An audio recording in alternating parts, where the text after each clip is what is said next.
میں اور میرا دوست بادر روڈ سائنس کالج سے واپسی آ رہے تھے. تھوڑا سا آگے گئے ہیں, 200-400 میٹر آگے گئے ہیں. ٹھیک ہے, پیچھے سے آگے انہوں نے ہمیں روکا ہے. ہمیں کہتے جی تھانے چلیں. ان کے بقول کہتے جی ہم نے آپ کو روکا, حالانکہ ہمیں نہیں روکا گیا. جس پر ہم نے سوال کیا کہ سر ہماری وائلیشن کیا, ہمیں روکنے کی ضرورت کیوں محسوس ہوئی آپ کو. کہ ہمارے سوال کرنے پر زین نامی تھا, ایک عبد الرحمان تھا, ٹھیک ہے, اور ایک تیسرا جس کی نیم پلیٹ موجود نہیں تھی لیکن وردی اس نے پہنی ہوئی تھی. ٹھیک ہے, وہ تیش میں آیا, اس نے ہم پر 1-2 تھپڑ مارے. NA نیوز کی ویڈیوز دیکھنے کے لیے ہمارا چینل سبسکرائب کیجیے اور بیل کے آئیکن پر کلک کیجیے تاکہ آپ ہماری تمام آنے والی ویڈیوز سے باخبر رہ سکیں. بسم اللہ الرحمن الرحیم. السلام علیکم ناظرین, آپ دیکھ رہے ہیں NA نیوز اور میں ہوں آپ کے میزبان شفاعت باقر. آج ہمارے ساتھ موجود ہے عبداللہ اور اس کے والد صاحب, جو کہ صحافت کے شعبے میں بھی ایک بڑا قد رکھتے ہیں. ہوا کچھ یوں ناظرین کہ عبداللہ آتا ہے روڈ پر اپنے دوست کے ساتھ, ڈولفن والے اسے روک کر اس پر تشدد کرتے ہیں, اسے تھپڑ مارتے ہیں, ان کو چوکی یعنی کہ تھانے لے جایا جاتا ہے. اس کے بعد وہاں پر ان سے معافی نامہ بھی لکھوایا جاتا ہے اور یہ معافی مانگتے ہیں عبداللہ صاحب اور اس کے دوست ڈولفن والوں سے کہ ہم سے غلطی ہو گئی. جناب من, جناب سرکار, آپ نے روکا تھا, ہم رکے نہیں, آپ کی مہربانی ہمیں جانے دیجیے.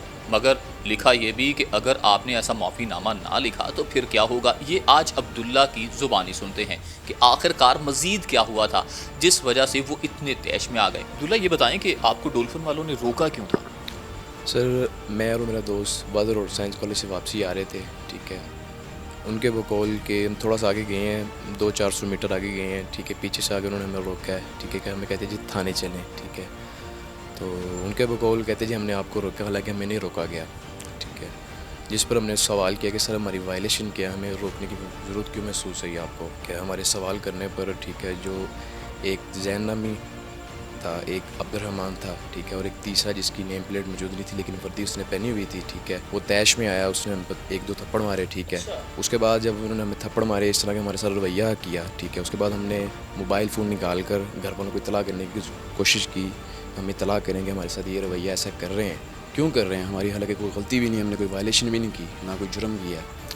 تو ہمارے موبائل نکالنے پر انہوں نے ہم سے موبائل بھی چھین لیا ہے. ٹھیک ہے, موبائل چھیننے کے بعد ہمیں غلیظ گالیاں نکال لی ہیں اور پھر انہوں نے ہمیں تھپڑ مارے ہیں. ٹھیک ہے, اس کے بعد زبردستی ہمیں مسلم ٹاؤن چوکی لے کے گئے ہیں. ٹھیک ہے, جہاں پہ انہوں نے الٹا ہم پہ الزامات لگا کر زبردستی ہم سے معافی نامہ لکھوایا. معافی نامے میں ہم سے کیا لکھوایا گیا کہ ہم نے ہوڈنگ کی ہے ڈولفن والوں کے ساتھ, ان پہ ہاتھ اٹھایا, انہیں گالیاں نکالی ہیں, انہیں ہم نے پریشرائز کیا, دھمکیاں دی ہیں کہ ہم ایسے کر دیں گے, ایسے کر دیں گے. ٹھیک ہے, حالانکہ انہیں میں نے یہ بھی بتایا کہ ہمارے والد صاحب سینئر صحافی ہیں, اب ہمارے ساتھ ایسا نہیں کر سکتے. جس پر انہوں نے صحافت والوں کو بھی گالی نکالی ہیں. ٹھیک ہے, اور ہمیں پھر تشدد کا نشانہ بنایا کہ یار آپ کو ہم ایسے کر دیں گے, ایسے کر دیں گے, یعنی کہ آپ کو ہم منشیات میں ملوث کر دیں گے, آپ نے اسلحہ پھینک دیا رستے میں, ہم یہ لکھوا دیں گے. ٹھیک ہے, ہم پہ یعنی کہ الٹے سیدھے الزامات لگوائے, ہمیں پریشرائز کیا گیا, زبردستی معافی نامہ لکھوایا. معافی نامے میں کیا لکھوایا انہوں نے؟ معافی نامے میں نے یہی لکھوایا نا کہ آپ نے ڈولفن والوں سے ہوڈنگ کی ہے, بدتمیزی کی ہے, ان پہ ہاتھ اٹھایا, انہیں گالیاں نکالی ہیں, ان کے روکنے پر آپ یعنی کہ غصے میں آ گئے کہ ہمیں کیوں روکا, ہم ایسے ہیں تو ہم ایسے ہیں. ٹھیک ہے, یہ انہوں نے معافی نامے میں لکھوایا. ٹھیک ہے, اور اینڈ پہ انہوں نے لکھوایا کہ جی ہم سے یہ لکھوایا گیا کہ ہم معافی چاہتے ہیں. اس طرح لکھوایا گیا کہ جیسے غلطی ہماری تھی, حالانکہ غلطی ساری ان کی تھی. اچھا, آپ کو بتا رہے ہیں کہ وہ 3 لوگ تھے, 2 کا آپ نے نام بتایا, ایک کی وہ آپ نے بتایا کہ نیم پلیٹ نہیں تھی, وردی اس نے یونیفارم پہنی ہوئی تھی. تو وہ اچھا اس نے کیا کہ وہ تینوں لوگ آپ کو مل کے مار رہے؟ نہیں, تینوں لوگ نہیں مل کے مار رہے تھے. حالانکہ جو زین نامی شخص ہے نا, اس نے اس شخص کو روکنے کی کوشش بھی کی گئی, یار ہلکے ہو, اتنا غصے میں نہ ہو. ٹھیک ہے, پھر بھی اس نے یعنی کہ برا رویہ اختیار کیا ہمارے ساتھ, جس کی نیم پلیٹ موجود نہیں تھی. کوئی آپ کو سمجھ لگی ادھر صورتحال کو دیکھ کے کہ کسی کا غصہ آپ پہ اتارا جا رہا تھا؟ بیسیکلی یہی ہوا ہے, کسی کا غصہ ہم پہ اتارا گیا ہے. وہ پہلے پیسے لڑے ہوئے تھے, ٹھیک ہے, جو ہمیں صورتحال نظر آ رہی تھی, تو انہوں نے کسی کا غصہ ہم پہ اتارا ہے. چوکی میں لے جا کے مسلم ٹاؤن چوکی میں ہم سے یعنی کہ معافی نامہ لکھوا لیا ہے. ٹھیک ہے, جب انہیں ہمیں یعنی کہ فری کر دیا, آپ نے جب معافی نامہ لکھا ہے تو آپ پر اس وقت بھی پریشر ڈال رہے تھے کہ یہی الفاظ؟ ظاہری بات ہے, کہتے جی یہ لکھیں, باقاعدہ ہمیں بتا رہے تھے کہ یہ آپ نے لکھنا ہے. حالانکہ ہم نے انہیں کہا بھی سر ہم نے ایسے کیا ہی نہیں ہے, وہاں پہ افسران بھی موجود تھے. ٹھیک ہے, ان کی موجودگی میں یہ معافی نامہ لکھوایا گیا ہے. ٹھیک ہے, حالانکہ انہوں نے کہا سر ہم نے یہ کیا ہی نہیں ہے جو ہم سے لکھوا رہے ہیں یہ, لیکن نہیں, انہوں نے ہمیں پریشرائز کر کے ہم سے یہ سارا کچھ لکھوایا, ہم سے سائن کروائے. ٹھیک ہے, ہمیں فنگر پرنٹ ہمارے لیے. ٹھیک ہے, دین اس کے بعد ہمیں انہوں نے فری کیا ہے. ٹھیک ہے, پھر اس کے بعد مسلم ٹاؤن تھانے کے باہر لے جا کر نا اپنی سیٹسفیکشن کے لیے وہ ہماری ویڈیو بنا رہے ہیں کہ جی آپ کی کوئی ذاتی رنجش تو نہیں ہے ہمارے ساتھ. ٹھیک ہے, یعنی کہ بعد میں آپ ہمیں تنگ تو نہیں کریں گے کہ آپ نے ہمیں ایسا کیا ہے, محکمانہ کارروائی تو نہیں ہوگی؟ محکمانہ کارروائی تو نہیں ہوگی, یعنی کہ اپنی انہیں پتہ تھا نا ان کی غلطی ہے نا, اسی لیے انہوں نے ویڈیو بھی بنائی ہے. ٹھیک ہے, تو بعد میں ہمیں کہتے جی جائیں آپ. اس وقت آپ جب پریشرائز تھے تھانے کے باہر جا کے آپ کی ویڈیو بنا رہے تھے، تو آپ تو اس وقت پریشرائز آپ کو اتنا کر دیا گیا تو آپ نے پھر ویڈیو ان کے حق میں بنا دی، بیان ان کے حق میں دے دیا کہ کوئی ظاہری بات ہے سر، ہمیں موبائل بھی نہیں دے رہے تھے، ہم کال بھی نہیں کر سکتے تھے، نہ ہمیں جانے دے رہے تھے، ٹھیک ہے، نہ ہمیں تھانے لے جا رہے تھے. کم از کم ایف آئی جا کے درج کریں نا، ہمیں گھر والوں کو پتہ لگے کہ بچے کے ساتھ یہ ہوا، گھر والے آئے ہیں، ٹھیک ہے، ہمیں لے کر جائیں، معاملہ ہو سارا. نہ تھانے لے کر جا رہے تھے، نہ ہمیں چھوڑ رہے تھے. ہمیں تو ظاہری بات ہے، ہمیں جانے کے لیے ہمیں زبردستی انہوں نے ویڈیو بنائی ہے، ٹھیک ہے، موبائل لینے کے لیے ہم نے کہہ دیا انہیں، ٹھیک ہے، بعد میں انہوں نے ہمیں چھوڑ دیا. ناظرین، اس وقت ہمارے ساتھ سینئر صحافی خالد صاحب بھی موجود ہیں جو کہ عبداللہ کے والد ہیں. ان سے گفتگو کرتے ہیں. خالد صاحب، جتنا بھی عبداللہ نے بتایا ہے بہت ہی افسوسناک ہے.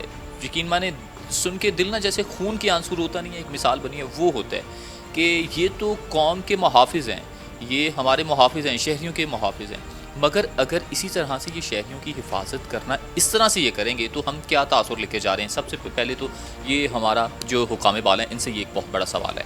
تو کیا آپ نے اقدام کیا ہے عبداللہ کے ساتھ یہ جو افسوسناک واقعہ پیش آیا اس کے بعد آپ کسی اعلیٰ افسر سے ملیں؟ سر، سب سے پہلے تو میں آپ کا شکریہ ادا کرتا ہوں کہ این اے نیوز کے پلیٹ فارم سے آپ نے مجھے یہ موقع فراہم کیا. تو سر میں یہ کہنا چاہوں گا کہ یہ تو ایسا ہی ہوا ہے نا کہ الٹا چور کوتوال کو ڈانٹے. ایک وہ غلطی بھی خود کر رہے ہیں اور پریشرائز بھی کر رہے ہیں. سر ہم اپنے یہ جو ہمارے محافظ ہیں، میں سمجھتا ہوں پولیس، تو ہم ان سے کیا تاثر لیں گے؟ پھر لوگ ٹھیک ہی کرتے ہیں کہ ان کو دیکھ کے وہ اپنی گلی چینج کر لیتے ہیں یا وہ راستہ ہی بدل لیتے ہیں. سر یقین مانیں مجھے نا کہتے ہوئے شرم آ رہی ہے کہ ان کا انتہائی وہ کہتے ہیں اگریسو اور رویہ اور اتنا الٹریٹ ایٹیچیوڈ ہے نا کہ سر وہ سب کے سامنے ہے. آئے دن ان کی شکایات آتی رہتی ہیں. اب مجھے تو سمجھ نہیں آ رہی. سر میں نے اسپیشلی ڈی آئی جی صاحب سے، ڈی آئی جی آپریشنز کو اپلیکیشن بھی دی ہے، ذاتی طور پہ میں ان سے مل کے ریکویسٹ بھی کی ہے کہ سر آپ اس کو انویسٹیگیٹ کریں.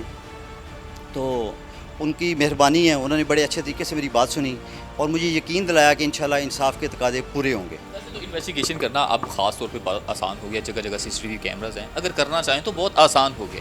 تمام چیزیں اگر سامنے رکھی جائیں، حقائق کو سامنے رکھا جائے، سچ کو سامنے رکھا جائے، تو بات وہی ہے کہ پھر محکمانہ کارروائی ہوگی جی، چند ماہ کے لیے انہیں سسپینڈ کر دیا جائے گا، پھر دوبارہ سے بحال.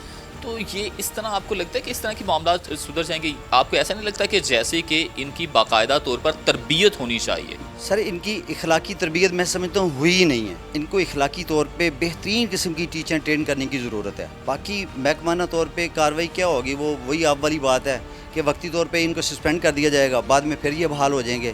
اسی چیز کا تو یہ ناجائز فائدہ اٹھایا جاتا ہے.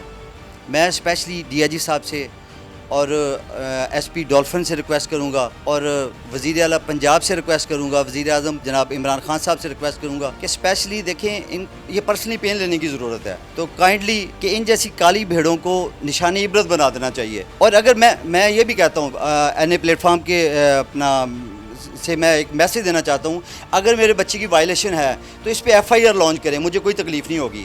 اگر میرے بچے کی غلطی نہیں ہے تو میں ریکویسٹ کرتا ہوں کہ خدا را آنے والی نسلوں کو ان جیسی کالی بھیڑوں سے بچایا جائے. دیکھنے والی بات یہ ہے کہ اگر قوم کے محافظ، اگر ہمارے رکھوالے اسی طرح کی حرکتیں کریں گے، اسی طرح سے تشدد کریں گے ایک عام شہری پر، ایک صاف ستھرے شہری پر، باعزت شہری پر، تو وہ کیا تاثر لے کر جائے گا؟ وہ اپنے آنے والی نسلوں کو ان کے بارے میں کیا تاثر دے گا کہ یہ کون ہے؟ آپ تو بڑے بڑے نعرے لگاتے ہیں کہ عوام دوست پولیس، مگر یہ کیسی عوام دوست پولیس ہے کہ جہاں پر بھی یہ ناکہ لگا کے کھڑے ہوں یا کوئی سنیپ چیکنگ وغیرہ کر رہے ہوں تو جتنے بھی شہری ہیں وہ ان کو دیکھ کے دوسری گلی ہو جاتے ہیں کہ ان کے متھے نہ لگنا پڑے. آخرکار کب وہ عوام دوست پولیس بنے گی؟ کب آپ کے رویے اچھے ہوں گے؟ جب یہ تمام لوگ آپ کے سامنے سے بے خوف و خطر ہو کر گزریں گے بھی اور آپ کو سلیوٹ بھی کریں گے.